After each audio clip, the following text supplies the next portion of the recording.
Bismillahirrahmanirrahim. Assalamualaikum warahmatullahi wabarakatuh. Bersua dalam berita perdana malam ini, saya Razikin Abdullah. Dan saya Harenti Cimatusin. Berita utama malam ini.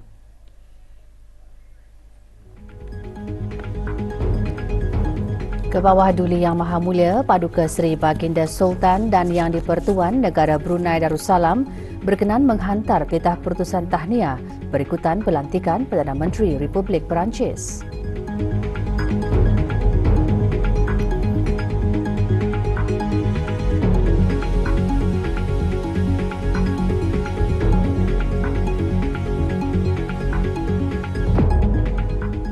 Ke bawah Duli Yang Maha Mulia berkenan menghantar titah putusan tahniah berikutan pelantikan semula Perdana Menteri Republik Rakyat Bangladesh.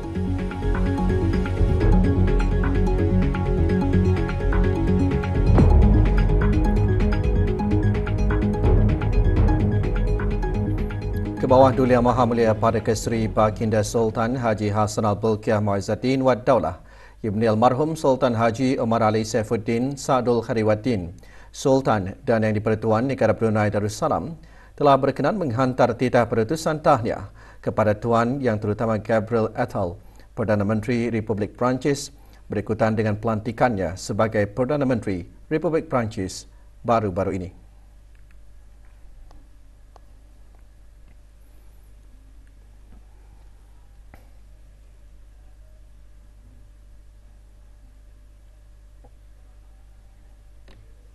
Ke bawah Duli Yang Maha Mulia Paduka Seri Baginda Sultan Haji Hassanal Bolkiah Muizzuddin Wad Daulah, Ibni Almarhum Sultan Haji Omar Ali Saifuddin Sa'dul Khairuddin, Sultan dan Yang di-Pertuan Negara Brunei Darussalam telah berkenan menghantar titah putusan tahniah kepada Puan Yang Terutama Sheikh Hasina, Perdana Menteri Republik Rakyat Bangladesh, berikutan dengan pelantikannya semula sebagai Perdana Menteri Republik Rakyat Bangladesh.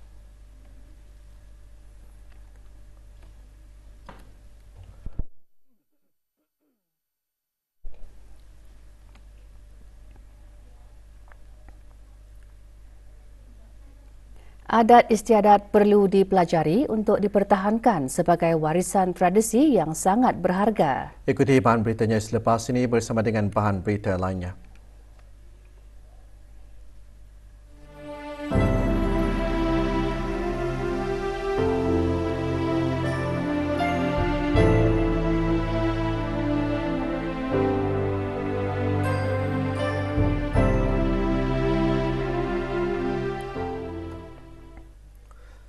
Kemeriahan istiadat perkahwinan diraja antara Paduka Anakda ke bawah Duli Yang Maha Mulia Paduka Seri Baginda Sultan dan Yang di-Pertuan Negara Brunei Darussalam, Duli Yang Teramat Mulia Paduka Seri Pengiran Muda Abdul Matin dengan Yang Mulia Dayang Anisha Rosnah binti Adam sudah mula dirasakan di negara ini.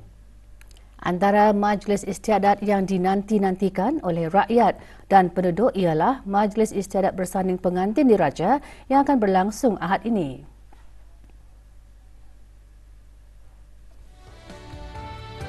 Bandar Seri Begawan mula bertukar wajah sejak beberapa hari lalu, terutama waktu malam dengan pemasangan lampu-lampu neon yang bergemerlapan. Ini menambahkan lagi kemeriahan istiadat perkahwinan diraja.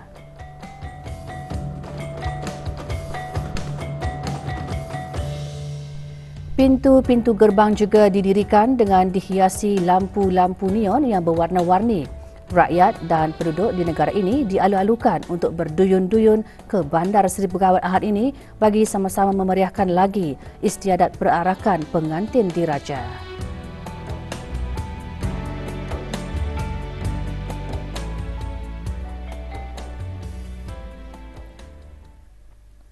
Dalam suasana negara meraihkan istiadat perkahwinan diraja, sejak beberapa hari lalu, dendangan lagu-lagu sempena istiadat berkenaan turut sama berkumandang menambah seri suasana perkahwinan diraja.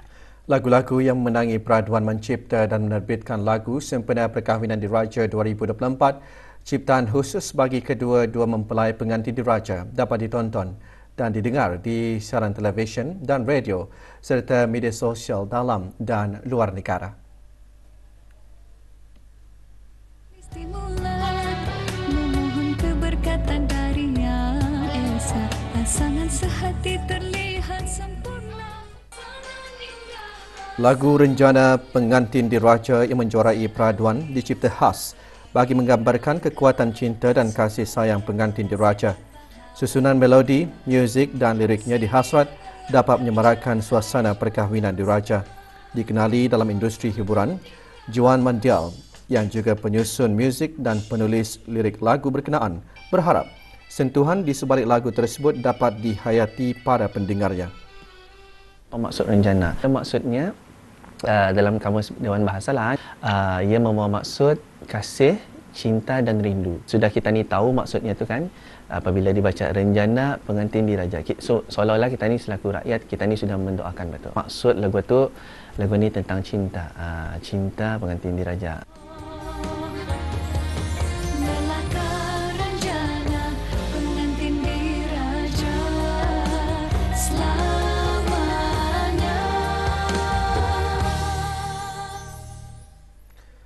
Kehalusan dan keutuhan adat istiadat diraja terselah dengan berlangsungnya istiadat perkahwinan diraja. Segenap lapisan masyarakat, terutamanya golongan muda, dapat mengetahui dan mempelajari adat istiadat untuk dipertahankan sebagai warisan tradisi yang sangat berharga. Yang cantiknya sekali apabila membuka gendang jaga diteruskan lagi dengan bendera di pemajangan. Itu unik sekali sebagai generasi yang akan datang perlu mempertahankan adat istiadat ini. Yang kedua, kita ni akan melihat adat membaca nikah, iaitu ada satu yang uniknya, iaitu pengantin diraja lelaki akan duduk di tikar, iaitu namat dan kasur.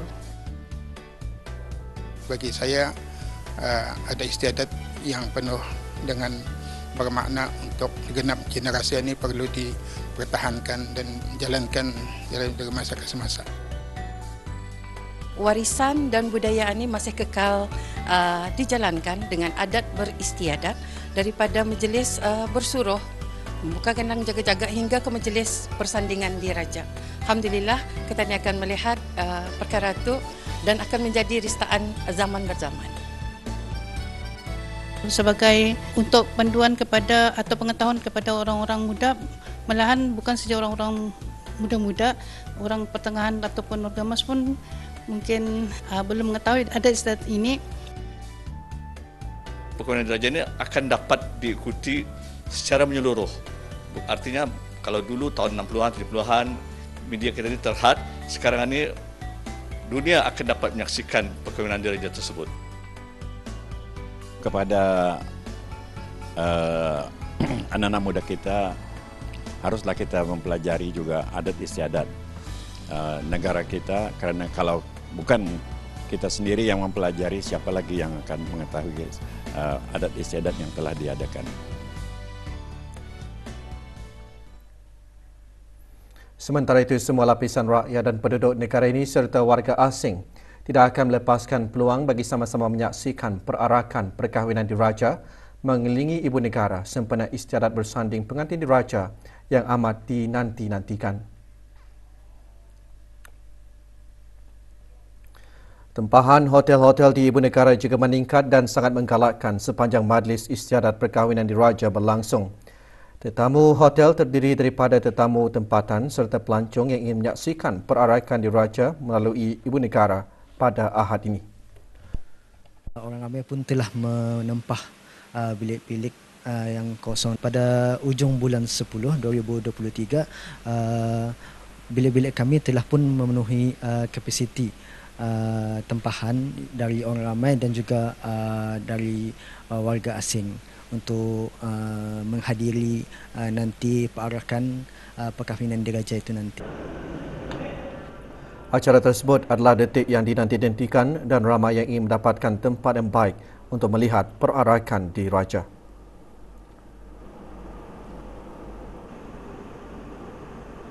Dari 13, 14 dan 15 kami anak fully book sudah. Dari tahun lepas awal bulan 11 orang membooking awal sudah. Ada yang datang dari daerah Tutong, dari daerah Temburong pun ada, Belaid pun ada. Tempahan yang dibuat itu daripada phone call sama online booking. Tapi mostly daripada phone call. Jumlah perdagangan mencatatkan peningkatan pada Oktober 2023 berbanding September 2023. Beritanya dimuatkan sebentar lagi. Teruskan bersama Berita Perdana.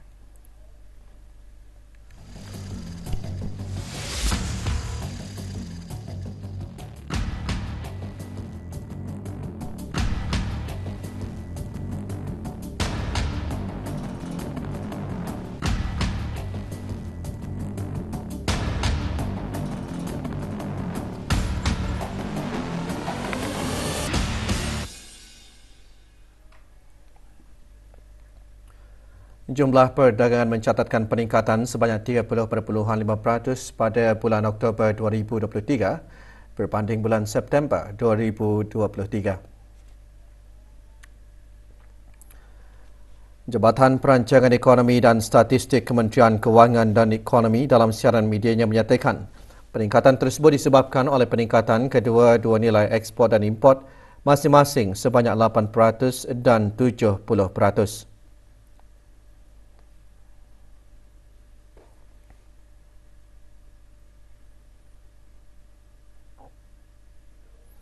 Ekspor bulan Oktober 2023 bernilai RM1,584.7 juta.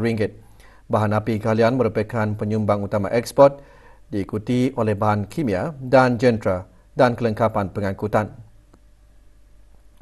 5 komoditi import utama adalah bahan api galian, diikuti oleh jentera dan kelengkapan pengangkutan, makanan, barang keluaran kilang dan bahan kimia.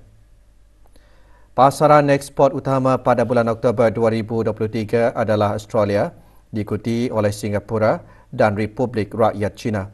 Manakala sumbangan terbesar rakan dagangan import dari Malaysia, diikuti Republik Rakyat China dan Australia dengan bahan api galian sebagai komoditi import terbesar.